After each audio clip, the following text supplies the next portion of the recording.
Hi friends, Disadvantaged Journey here. Having a medical condition should not prevent you from traveling, but it's going to take some planning and a little bit of effort. But if you do the things that we're going to talk about today, you should be able to have a safe, healthy trip. We are the Disadvantaged Journey. Come see this great nation with us. Places we never thought we would see. Meet new people living alternative lifestyles and are very like-minded. We eat incredible food on the road and will even give you some tips if you need them. See wildlife in their element as we cross this great nation through all seasons, sights, and weather. Welcome aboard.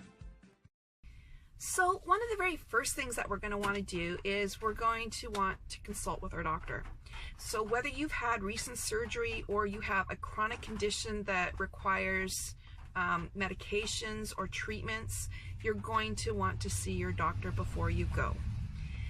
You're going to inform office staff when you're making your appointment that you're going to require a longer appointment, and you might also need a subsequent appointment because the doctor is probably going to want to do a physical exam and order tests as well.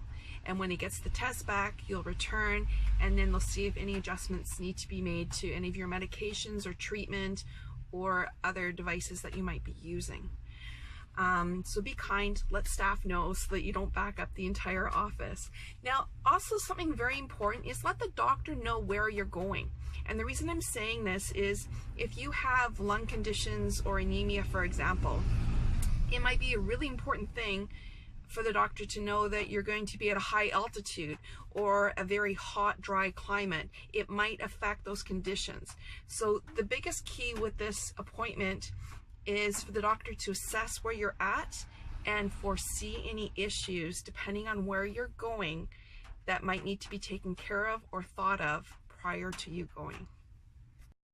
Okay, so we're at our second doctor visit and we have all the test results back and we know what our dosages should be.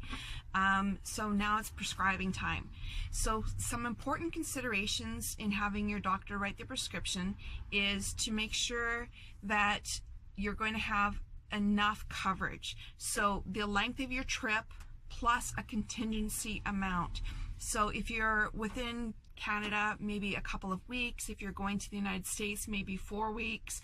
If you're going international, even a longer supply, just in case, because things happen. So you want to make sure that you're not going to run out of medication and have to maybe get subpar things in another nation, or only like a similar medication because that's the only one approved in another nation. So those things are very important. Now, another thing is that you want to make sure, in addition to a contingency plan, that you're also prepared that if you're filling a prescription in your province, that they have a limited day supply on a lot of medications. So basically, some medications only have like a 1 month supply allowance. Some only have a 3-month supply. So if you're going away for 6 months, you might be able to fill that, but it's going to have to be filled as a vacation supply, and only 3 months, for example, will be covered, and the rest of it you're on the hook to pay. But keep those receipts because you can deduct them on your income tax return. But just a heads up that you might have to pay more for your medications or supplies than what you normally have to pay for. Another issue is if your doctor all of a sudden decides to change a medication and change it to another one. Now, some provinces, as well as third-party insurance plans, also demand that there's a trial period to try and make sure that that medication's okay before they fill a longer supply if you've never had that medication and are sure that you're going to be okay on it. So if the doctor wants to change the medication, just remind them that you might only be allowed to obtain a small supply of that. Is that really necessary? Or are they just changing it for like some other reason? Like, is it absolutely necessary? It might just be something that slipped their mind and that they're not thinking about because they're not in pharmacy. Then there's also issues with medical supplies. some supplies you might not be able to get depending on what hardware or whatever you have on your body. So medical supplies are probably more important than medications in some ways, because you may or may not be able to get them when you're out on the road. So just be very cautious and cognizant of that. And we're also going to be talking about, you may be able to, if you're traveling in the same province, you may actually be able to just have your prescriptions refilled. So if the doctor gives you a year's supply, because that's normal for you, you might be able to get a 3-month supply where you are, and if you're still in the same province, be able to fill it and have it completely covered 3 months later at another pharmacy that you've never been to, but it's covered just because you're in the same province. Now, there are some exceptions, things like opioids or other controlled or targeted substances. You may not be able to fill at other pharmacies within the province. So just be cognizant of those issues. And if you do have any questions about them, I do know things about BC, but I may be able to find out some other information and help you out when it comes to other provinces. So another very important factor, whether you be on the road or flying or however you're going to be traveling, is that the prescriptions and medications that you get, you keep them in the same exact bottles that you receive them in. So it's very important to not do what many people do, including myself sometimes, don't take them out of the original prescription bottles with the prescription labels on them. Leave them intact, so that if you ever run into any issues and people are saying, why do you have this medication? It has the prescription date, it has the doctor, it has where it was filled and when, and all of the necessary information that will keep you safe. So when you're diagnosed with a chronic condition, especially one that requires some specific considerations, such as allergies or epilepsy or diabetes, heart conditions, those are very important things that first responders need to know and be aware of in order to treat you without killing you. So it's really important that you have some sort of first alert bracelet or necklace, and also that you're carrying a card on you that has your current conditions, your current medications and dosages, your physician contact information, as well as your insurance information, and carry that with you at all times. Even if you're traveling with somebody else, they could be knocked unconscious or something can happen to them if you're in an accident, and they won't be able to speak and you won't be able to speak, and you need the care that you deserve. So make sure you have that information with you at all times, especially if you're out of province. They might not be able to access that information quickly enough to treat you when you're in the emergency room, and they have no way to contact quickly enough to find out that information on you. Now, I'm just going to speak really quickly. I'm not going to go into details because I will do another video all about travel insurance, but you may also be able to obtain some travel insurance if you're traveling outside your province or outside the country. You might be able to get travel insurance through your organization, BCAA, or through your work, or through your third-party benefits that you already have. So we'll go into that in greater details, but just know that if you do have travel insurance, make sure that you know exactly where you can be treated on the route that you're going to be going, as well as what's covered and where you can obtain supplies or medications on the road if you do go that route. Again, we will go over that in greater details in another video. So let's talk about implanted devices.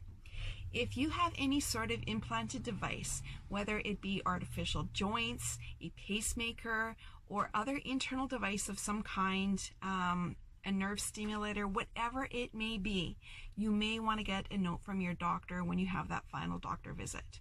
And the reason is it can be very problematic depending on where you go, whether you're crossing borders, airports, federal, provincial buildings, or many other places now because of all the terrorist things that have been happening around the world.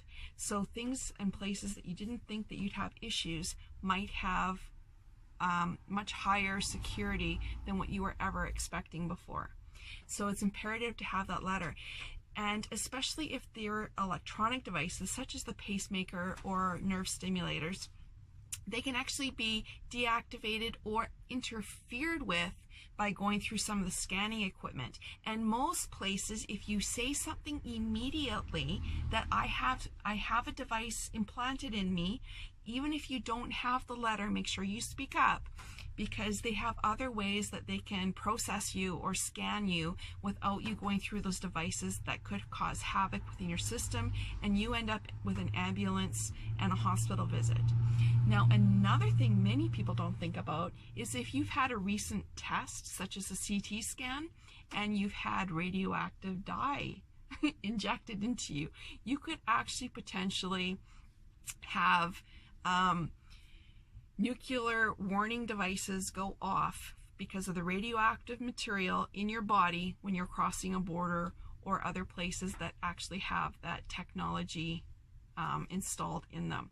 So just a heads up, a lot of places now that actually do the CT scans or ultrasounds, anywhere that you might have radioactive dye injected, they will actually have a card and say, you had a scan on this date at this facility, this doctor, any questions, contact this number, to carry with you for the next 21 days or whatever the half-life is of that radioactive dye. So just food for thought. Another important consideration is if you're using oxygen or oxygen concentrators. If you're going on tours or some other places, such as public transit, etc., there might be some rules, and you need to be aware of those before you go. So whether it be cruises, buses, trains, as well as any other transportation systems, there might be some rules. So think about that ahead of time if you're going to be using any of those. Make sure you have an adequate supply, or you contact places where you're heading to and see what's required for them to be refilled as you're on the road, and always have an emergency cylinder available as you travel. So the final little bit on this particular subject is always have a contingency plan or a backup plan. Carry copies of your prescriptions that the doctor writes. Take a photocopy of them or ask the pharmacy to give you one, as well as the prescription bottles themselves. If you run out of prescription while you're on the road, or they get destroyed and there's nothing you can do, you might be able to go into a pharmacy. In some provinces, the pharmacist might be able to give you a 1 or 2 day supply until they can contact physicians, or you can find a physician, be it in an emergency room or a walk-in clinic, to write a prescription for you and give you a certain amount of supply for that medication. The only warning I might want to give you is that opioids, there's a crisis nationwide, actually worldwide. So no matter where you go, you might run into difficulties having any sort of painkillers or controlled or targeted substances filled. That's just the reality of our days. So if you don't have enough, and if they get destroyed, you might be out of luck. You may be able to get a couple days supply in an emergency room. If you do have the copies of the prescriptions like I recommend, you might have a nice doctor that realizes you have a huge scar on your back or whatever it may be, and that you really need that medication, and they might be nice enough to give you a couple weeks supply so that you can get home quickly.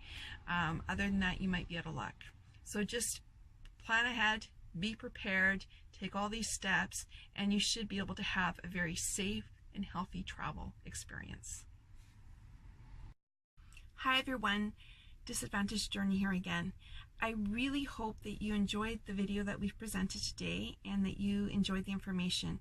You can travel safely and comfortably and without worries with chronic conditions. Just it takes a little bit of planning and preparation, and I hope that we've given you enough information so that you can travel confidently. Please let us know. Thanks.